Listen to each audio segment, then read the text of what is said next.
You know the drill, right? We've been told forever that if you want to live a long, healthy life, you have to get up and get moving first thing in the morning. But what if that's not the whole story? What if the real golden hour for your workout isn't at sunrise, but actually after sunset? Okay, let's just dive right into it. The 6 a.m. workout club.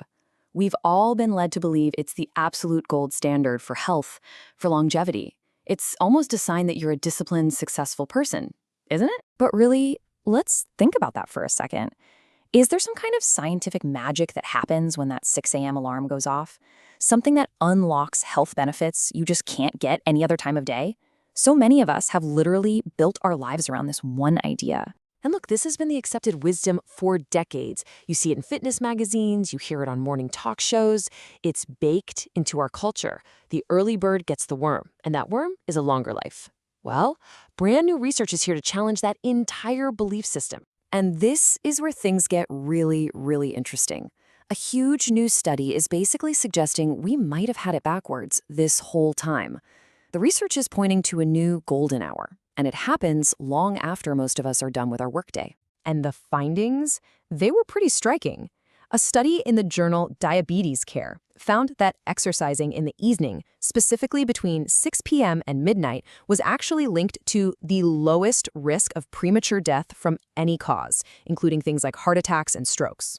Now, a claim that big, well, it needs some serious evidence to back it up. So let's get into the details of this incredible research from the University of Sydney and see exactly how they came to this conclusion.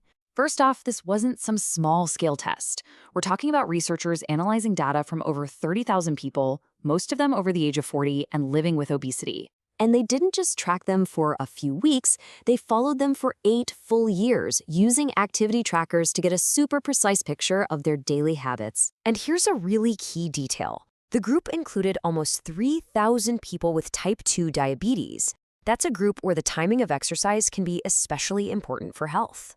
So what kind of exercise are we actually talking about here? The study focused on something called moderate to vigorous physical activity, or MVPA. Now, that might sound super technical, but it's really simple. It's just any movement that gets your heart rate up and makes you breathe a little bit harder.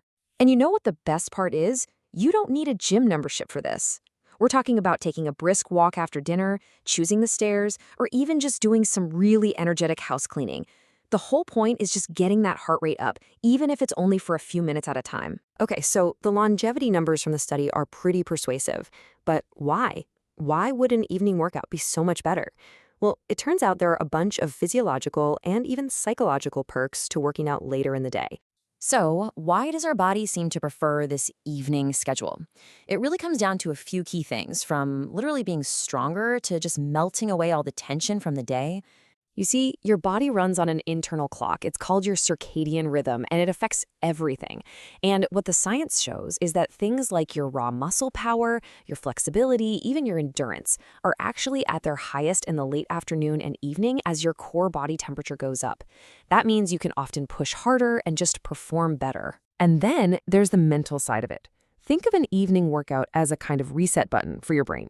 You've had a long day, you've dealt with work, with life, and that workout triggers a release of endorphins. It doesn't just boost your mood, it creates this clear separation, helping you switch off from all that stress and actually enjoy your personal time. All right, so the science is definitely compelling, but how do you actually make an evening workout work for you? Let's get practical so you can tap into this golden hour without completely messing up your sleep schedule. The most important thing here is balance. The goal is to wind down, not get yourself all wired up. So you want to go for things like yoga, a nice relaxing walk, or some light stretching. A little moderate cardio, like a light jog, is great too. What you want to avoid is super intense training right before you plan to hit the hay. And please, never ever sacrifice sleep for a workout. But let me be perfectly clear about something. Even with all this amazing new science, the #1 rule of exercise has not changed one bit. The best time to exercise is always the time you will actually do it. Consistency is always going to be more important than perfect timing. So the evidence is pretty strong that our bodies might be more ready for a workout when the day is done. The research gives us a really good reason to maybe rethink our routines, especially if you're just not a morning person. The science is there. The only question left is, are you ready to give the new golden hour a try?